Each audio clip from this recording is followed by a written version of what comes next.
This is the Citi exhibition, I Object, Ian Hislop's Search for Dissent. I'm not Ian Hislop, my name is Tom Hockenhull. I'm the co-curator of this exhibition, Ian's stooge in his search for dissent across the collections of the British Museum. This is an exhibition about dissent, subversion and satire, and it ranges from the incredibly blatant to the extremely subtle. The object that I'm standing in front of counts among probably the most blatant of the objects on display here. This is a voluptuary Under the Horrors of Digestion, a print by the great printmaker James Gillray, who is based in the UK, active in the latter part of the 18th century and into the early 19th century. This particular print was made in 1792.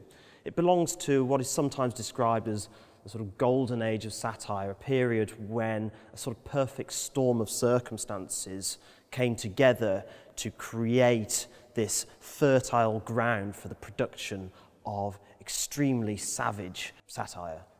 Now, at first glance, certainly when you look at the portrait of the Prince of Wales, it's almost delicately rendered. Gillray uses a very fine sort of stipple etch technique to render the details of the prince's face quite delicately.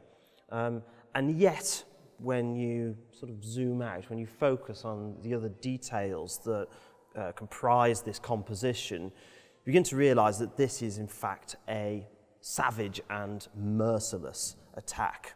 So we can see here he's picking his teeth with a fork. He's sort of got the manners of an uncouth peasant. You've got all the butchers and the bakers' unpaid bills here, next to an overflowing chamber pot, a little notebook of debts of honour, unpaid here. On the sideboard, we've got all these treatments, all these kind of syrups, cures for piles, for bad breath and for STDs. He's a known womanizer.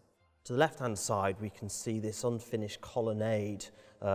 This is actually Carlton House, which had to be finished with taxpayers' money. The prince was repeatedly bailed out. The joke was not lost on Gillray and the public and his patrons that it was those who were effectively funding the prince's dissolute lifestyle.